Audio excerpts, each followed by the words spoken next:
है कि आपको पूरा पूरा हक हासिल है एहतजाज करने का, लेकिन अगर कोई तकरीब कारी हो जाती है क्या उसकी जिम्मेदारी भी तहरीक इंसाफ लेगी पूरी तरह से? देखिए, मैं पहली चीज तो ये है कि हमारा खुद से वादा है कि हम पुरअमन हैं, पुरअमन रहेंगे। आज पुरअमन रखते हैं। जो वाकया 25 और 26 नवंबर की दरमियानी रात पे हुआ, तो जिसने गोली चलाई और क्यों चलाई उसका जवाब आज भी नहीं मिल रहा। इससे दूसरी इंक्वायरी 26 नवंबर की है। ये ऐसी बात है कि मेरा दीन मुझे सिखाता नहीं है कि कोई तुम्हारे मुंह पे एक चांटा मारे तो आप दूसरा गाल पेश कर दे। हमारा दीन कहता है कि आप हक के लिए आवाज दीजिए, अपनी राय अब बताइए अवाम को। ब्लैकआउट किया गया था 25-26 को, वो भी आलमी इदारों ने भी देख लिया है। अब इस हुकूमत के वो हालात रहे नहीं है। ये अब जैसे अंग्रेजी का मुहावरा है, you are treading on thin ice. European Union के मसाइल, यूएसए के मसाइल रिलेटेड टू ट्रेड बेतहाशा है। इससे कि human rights violation now this government can not afford any more. And अगर हम डेमोक्रेसी पे और अपने आइन पे यकीन रखते हैं तो आइन पे अमल दरामद होना लाजिम है। अगर कोई भी हम या हुकूमत वक्त आइन के हदूद से और कानून के हदूद से बाहर काम करेगी तो वो अदालतों में जवाबदेह होगी। ये दूसरी बात है कि 26वीं आइनवी तरमीम के बाद अदालतें जो हैं वो हुकूमत की बी टीम बन चुकी है, और इसलिए अब हमें अदालतों पे भी इंसाफ की कोई उम्मीद रही नहीं है। ये मतनाज़ा खुद कोर्ट के अंदर भी वाज़े तौर पे नजर आ रहा है। यहाँ तक आपने हमारा प्लान बी क्या है, हमारा प्लान बी भी है, सी भी है, और हमारे अच्छा, प्लान बी ये है कि अगर जलसा की इजाज़त ना मिली तो फिर आप मुख्तलिफ ज़िलों में एहतजाज करेंगे, अपने हलकों में एहतजाज करेंगे, MP MNAs। लेकिन ऐसा क्या नया होगा जो पिछले एहतजाजों में नहीं था, और इस बात की क्या श्योरिटी है कि वो अहदाफ आप हासिल कर लेंगे? बुनियादी तौर पे हासिल क्या होने जा रहा है? सिर्फ लोगों को मुतहरिक रखना मकसद है या कोई एजेंडा भी है 8 फरवरी को, 19 फरवरी को?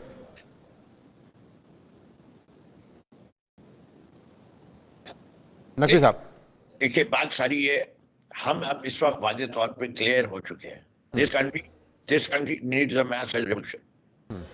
अवाम को निकलेगी तो ये फरसूदा निजाम निकाला जाएगा, जिसमें इलेक्शन चोरी होते हो, जिसमें इलेक्शन कमीशन ऑफ पाकिस्तान जो है गैर जानिबदार होने के बजाय फरीक बन जाता है, और फरीक बन जाने के तो हर किस्म का काम कर रहा है।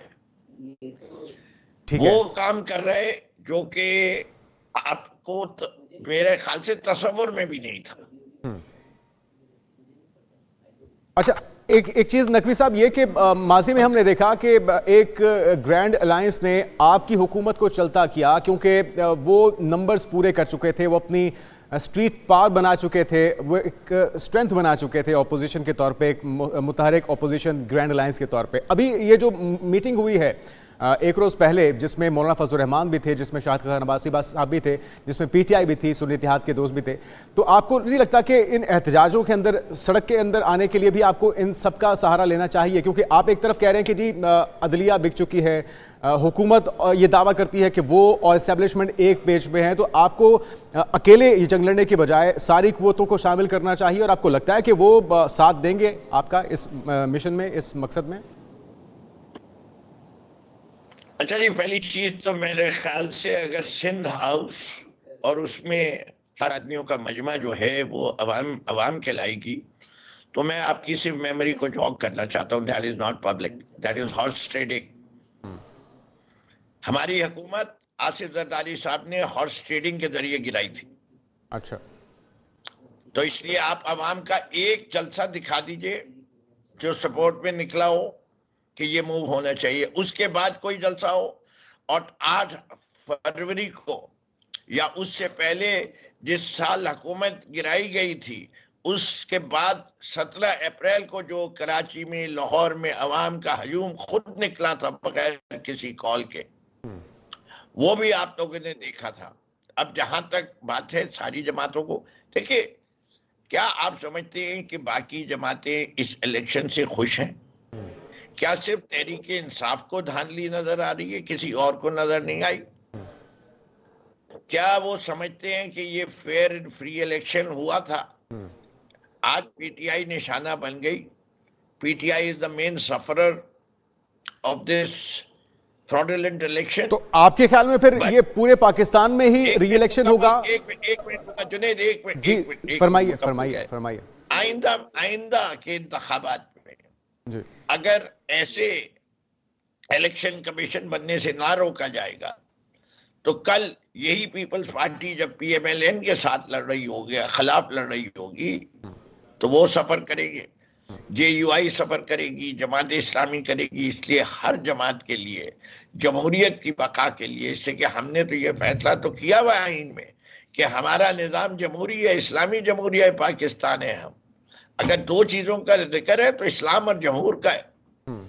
तो जमहूर जो है वो people's vote must count, the mandate of the people must be represented as the mandate of the people, not a mandate created by the election commission. ठीक है, ये एतराज आपका है, बिल्कुल हक बजानिब है, लेकिन यही एतराज हमने माजी में भी देखे हैं। आरटीएस के बैठने का वाकया हमें आज भी याद है, उसके ऊपर तनकीद होती रही। फिर उसके बाद खान साहब 4 हल्के खोलने का कहते रहे, यानी कि जो जीत जाता है उसको दूसरे पे एतराज होता है, वो तस्लीम नहीं करता। अच्छा, गुजारिश सुन लीजिए। अब मामला ये है कि 8 फरवरी ठीक है, सिंबॉलिक वैल्यू है, 1 साल मुकम्मल हो गया इंतखाबात को, लेकिन 8 फरवरी को सैमुल की सीरीज भी हो रही है, गैर मुल्की टीमें आ रही हैं, और इसी तरह से 19 फरवरी को चैंपियंस ट्रॉफी शुरू होने जा रही है। जो माजी की एक मिसाल दी जाती है कि एससीओ समिट का मौका हो, चाइनीज प्रेसिडेंट के पाकिस्तान आने का मौका हो, या कोई अहम मौके हो, पीटीआई पाकिस्तान का बेहतर इमेज उजागर करने में किरदार अदा करने के बजाय ये बताने की कोशिश करती है कि यहाँ पे सियासी तौर पे अनरेस्ट है, जो कि पाकिस्तान के खिलाफ जाती है सारी चीज़ें। तो क्या ये टाइमिंग दुरुस्त है? और मौके भी तो हो सकते हैं अपना एहतजाज रिकॉर्ड करवाने के लिए। देखिए, पहली चीज तो ये है कि ये मुर्दा कौम होगी और इसकी पसमानगी की वजह यही है कि बार बार इसके इलेक्शन में फ्रॉड होता है, और जो लोग बरसरे इक़्तिदार हैं या जो हुकूमतों को चलाते हैं, उन्हीं ने कोई इकदाम नहीं लिए 1971 से लेके अब 2024 तक कि इस मुल्क के अंदर इलेक्शन फेयर एंड फ्री हो जाए। ये कितनी शर्मिंदगी की बात है। ये शर्म से डूब जाने का मकाम है कि कौमें कहां कहां पहुंच गई। हम अपने यहाँ का इलेक्शन जो है वो गैर मुतनाज़ नहीं बना सके, हर इलेक्शन में ये तनाज़ा खड़ा होता है। दूसरी चीज ये बताइए कि हमारे लिए बहैसियत पाकिस्तान चैंपियंस ट्रॉफी ज्यादा इंपॉर्टेंट है या वो बेरोजगार इंसान ज्यादा इंपॉर्टेंट है जो मईशत में गुर्बत के ये भी तो मईशत से जुड़ी बात है ना। ये देखें, अगर मुल्क का सॉफ्ट इमेज उजागर होगा तभी तो यहाँ पे इन्वेस्टमेंट आएगी और इससे भी तो रेवेन्यू जनरेट होगा। का सवाल सुना जी, आप मेरा जवाब सुन लीजिए। मैं पूरी बात को आपकी जो कह रहा हूँ उसको मुकम्मल करूंगा, रह जाएगा तशना तो जरूर आप दोबारा सवाल इसको कंप्लीट कीजिएगा अपने पॉइंट को। जी, मैं बिल्कुल मुख्तसर बात सारी ये है कि मेरे लिए पाकिस्तान पहले और पाकिस्तान के अवाम पहले। बिल्कुल ठीक। ये चैंपियंस ट्रॉफी इतनी इंपॉर्टेंट नहीं है हमारे लिए, हमारी कौम का मुस्तकबिल ज्यादा इंपॉर्टेंट है। चैंपियंस ट्रॉफी होती रहेंगी, हर 2 साल के बाद होती है, लेकिन कौमों की तकदीरों में हर महीना हर लम्हा बहुत अहम होता है। बहुत शुक्रिया फिरदौस अमीन नोकी साहब, आपका पॉइंट आ गया। पीटीआई ये चाहती है कि वो इस मौके के ऊपर एहतजाज रिकॉर्ड कराए। उनकी नज़र में चैंपियंस ट्रॉफी की अहमियत नहीं है और इसी चीज़ पे पीटीआई पर तनकीद होती है।